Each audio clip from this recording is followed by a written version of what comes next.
তো আজকে আনবক্স করতে চলেছি ভূগোলের থার্ড সেমিস্টার ক্লাস 12-এর যে text book by Roy Martin. তো দেখতে পাচ্ছ বইটা কিছুটা এরকম, ফ্রন্ট লুক কিছুটা এরকম, ব্যাক লুকটা কিছুটা এরকম, এবং ওয়েটটা তোমরা দেখতে পাচ্ছ।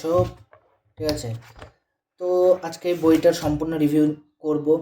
বইটা কেমন, কীরকম, তোমাদের কেনা উচিত কি নয়। তো সবার আগে বইটার যে ফ্রন্ট পেজটা দেখি, এখানে তোমরা দেখতে পাচ্ছ তোমাদের কিন্তু সেম 3 এবং সেম 4-এর কিন্তু একসাথে কম্বো বই কিনতে হবে, যেটার দাম 675 টাকা। অবশ্যই এর উপর তোমরা ডিসকাউন্ট পাবে।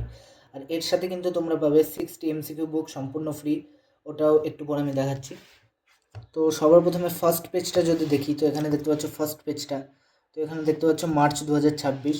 ঠিক আছে, দাম তোমরা আগেই দেখে নিলে, এখানে 675 টাকা দুটো সেমিস্টার মিলিয়ে। এটা হচ্ছে ফ্রন্ট পেজ। এখানে স্ক্যান করো, ভিডিও দেখো, বিচিত্রা প্রকাশনী।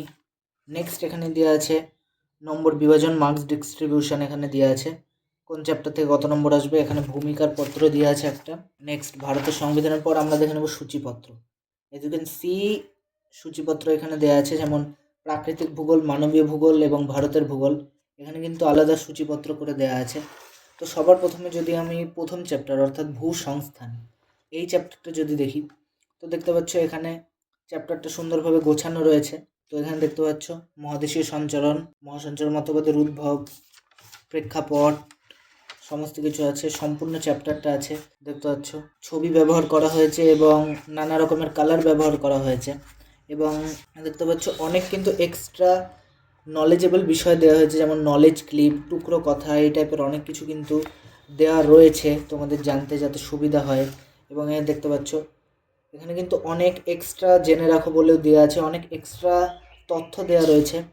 অবশ্যই সিলেবাসের বাইরে থেকে না, সিলেবাসের মধ্যে এগুলো রয়েছে, তবুও কিন্তু এইভাবে দেওয়া রয়েছে। তোমরা দেখতে পাচ্ছ মহিসঞ্চরণ তত্ত্বের গুরুত্ব। তো এখানে তোমরা দেখো যে মহিসঞ্চরণ তত্ত্বের যে গুরুত্বটা হয়ে গেল। তো প্রথম চ্যাপ্টারটা আমাদের শেষ। তো মেন আমাদের যেখান থেকে আসলে প্রশ্ন হতে পারে, অর্থাৎ এই সেকেন্ড চ্যাপ্টার অর্থাৎ ইউনিট 2 অর্থাৎ ভূমিরূপ গঠনকারী বা ভূগাঠনিক প্রক্রিয়া, এখান থেকে তোমাদের প্রশ্ন দেয়া শুরু হয় বেসিকলি। তো তোমরা দেখতে পাচ্ছ কিছুটা এরকম, ভূমিরূপ গঠনকারী প্রক্রিয়া, ভূমিরূপ গঠনকারী প্রক্রিয়ার শ্রেণী বিভাগ, বহির্জাত প্রক্রিয়া, এরপর রয়েছে অন্তর্জাত প্রক্রিয়া থাকবে। দেখো পুঞ্জিত ক্ষয় তোমাদের সিলেবাসে, এখানে রয়েছে পুঞ্জিত ক্ষয়।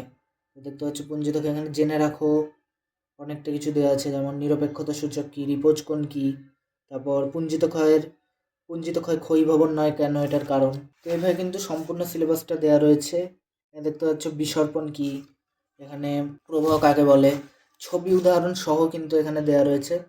ঠিক আছে, নলেজ ক্লিপ দেখতে পাচ্ছ, জেনে রেখো ভূমিধস। তো এভাবে কিন্তু সমস্ত একদম ডিটেলসে আলোচনা করা রয়েছে। আমি যেটা দেখলাম, এই বই কিন্তু খুব সহজ সরল ভাষায় কিন্তু লেখা রয়েছে। যারা এই বইটা কিনবে তারা কিন্তু সহজে এই বইটাকে রিভাইজ করে নিতে পারবে। আমি অন্যান্য বইগুলো দেখলাম যে একটু কঠিন ভাষায় হয়তো লেখা আছে, কিন্তু এই বইটা আমি দেখলাম সহজভাবে লেখা আছে। তোমরা চাইলে অনায়াসে এটাকে 4 থেকে 5 বার কিন্তু রিভাইজ করে নিতে পারো। এবং তোমরা যদি দুর্বল স্টুডেন্ট হও, তবুও কিন্তু তুমি কিন্তু 2 বার মিনিমাম তুমি এটা রিভাইজ করেই নিতে পারবে। ঠিক আছে, কিন্তু এটার একটা কনস হচ্ছে যে এটার তথ্য অনেক পরিমাণে দেওয়া রয়েছে। তো এত পড়ার আই থিঙ্ক দরকার নেই, আমার মনে হয় যে এত পড়ার দরকার নেই। মানে প্রত্যেকটা বিষয়কেই অনেক বড় করে লেখা আছে। তবুও তুমি যদি জ্ঞান পিপাসু হয়ে থাকো, তুমি যদি চাও যে আই ওয়ান্ট মোর নলেজ, তো তখনই কিন্তু তোমরা এই বইটা কিনতে পারো। তো অ্যাজ ইউ ক্যান সি, দেখতে পাচ্ছ হিমবাহ, পিরামিড চূড়া, এখানে কিন্তু পরপর এই অধ্যায়টা রয়েছে। এই অধ্যায়টা যদি দেখি, এরপর রয়েছে ভৌমজলের কার্য, এই অধ্যায়টা। তো তোমরা দেখে নিলে এই অধ্যায়টা কিন্তু এখানে শেষ হয়ে গেলো। এরপর রয়েছে জলবায়ু। তো এভাবে কিন্তু এখন যদি আমি একটু মানবীয় ভূগোলের দিকে যাই, তো মানবীয় ভূগোল এই যে মানবীয় ভূগোলের দিকে যাই যদি, এখানে জনবসতি। তো তোমরা দেখতে পাচ্ছ জনবসতির ধারণা, এখানে রয়েছে সমস্ত কিছু, এখানে ছক করে দেওয়া রয়েছে। তো এইভাবে কিন্তু সমগ্র চ্যাপ্টারটা রয়েছে। এরপর যদি ভারতীয় ভূগোলের একদম কোনো একটা চ্যাপ্টার যায়, যেমন কৃষিকাজ, তো তুমি যদি কৃষিকাজের দিকে যাও, দেখতে পাচ্ছ সবুজ বিপ্লব, শস্য সমন্বয়, শস্যাবর্তন, ভারতের বিভিন্ন শস্যের বর্ষপঞ্জি, শস্য বর্ষপঞ্জি, মানে প্রত্যেকটা টপিক কিন্তু এখানে পয়েন্ট ভিত্তিক আলোচনা করা রয়েছে। ঠিক আছে, তো এখানে তোমরা দেখতে পাচ্ছ কৃষিকাজ, এখান থেকে শুরু। তো এভাবেই কিন্তু সমগ্র বইটাতে রয়েছে চ্যাপ্টার, দেখতে পাচ্ছ। এবং পেজ কোয়ালিটিও যথেষ্ট ভালো। বইয়ের পেজ সংখ্যার যদি কথা বলি, তো তোমরা দেখো যে 344খানা পেজ এখানে রয়েছে। 344খানা পেজ কিন্তু এর সাথে রয়েছে। ঠিক আছে, তো আমাদের মেন টেক্সট বুকটা হয়ে গেল। তো ওই টেক্সট বুকটার সাথে তোমরা কিন্তু পাবে একটা 60 অর্থাৎ সহায়িকাও বলতে পারো তোমরা একদিক দিয়ে, অর্থাৎ এমসিকিউ প্র্যাকটিসের জন্য একটা বই তোমরা পেয়ে যাবে। বইটার উইথ দেখতে পাচ্ছ, ফ্রন্ট লুক দেখতে পাচ্ছ, 5000+ কোয়েশ্চেন লেখা রয়েছে, প্লাস ব্যাক লুকটা তোমরা দেখো। তো এখানে দেখতে পাচ্ছ এটা কিন্তু তোমরা ফ্রি পাবে ওই বইটার সঙ্গে, ঠিক আছে। এখানে দেখো ফ্রি উইথ টেক্সট বুক লেখা আছে, সূচিপত্র। তো এখান থেকে কিন্তু আমাদের ডাইরেক্টলি প্রশ্ন শুরু। এবং প্রথম চ্যাপ্টার ভূসংস্থান দেখতে পাচ্ছ, যে মহিষাঞ্চলের মতবাদের প্রবক্তা কে, নোভা মর্গানাম গ্রন্থটি কবে প্রকাশিত হয়। তো এরকম কিন্তু প্রথম চ্যাপ্টার থেকে প্রশ্ন দেখতে পাচ্ছ। কটা রয়েছে? 174টা কিন্তু সামথিং এখানে এমসিকিউ রয়েছে নর্মাল। এরপর শূন্যস্থান পূরণ, এরপর স্তম্ভ মেলানো, সত্য মিথ্যা, সমস্ত রকম কিন্তু এখানে রয়েছে। যে 6-7 রকমের এমসিকিউ হয় সমস্ত কিন্তু এখানে দেওয়া রয়েছে। এরপর ভূগাঠনিক প্রক্রিয়া, তো দেখতে পাচ্ছ এভাবে, মানে টেক্সট বুকে যেই সমস্ত বিষয় রয়েছে সব কিন্তু এখানে প্রশ্নের আকারে তুলে ধরা হয়েছে। টেক্সট বুকে যা আছে এই বইতে কিন্তু সেম টু সেম তাই আছে। তো তোমরা যদি টেক্সট বুকটা ভালো করে পড়ে নাও এই প্রশ্নগুলো তোমরা এমনিতেই পেয়ে যাবে।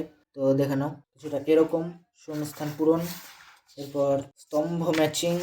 তো এইভাবে কিন্তু সব চ্যাপ্টার আছে। আমি যদি এখন অন্য কোনো একটা চ্যাপ্টারে যাই, যেমন এটা জনবসতি জনসংখ্যা, তো এখানে দেখতে পাচ্ছ 200টা জেনারেল টাইপ এমসিকিউ, 209টা I think general type MCQ আছে।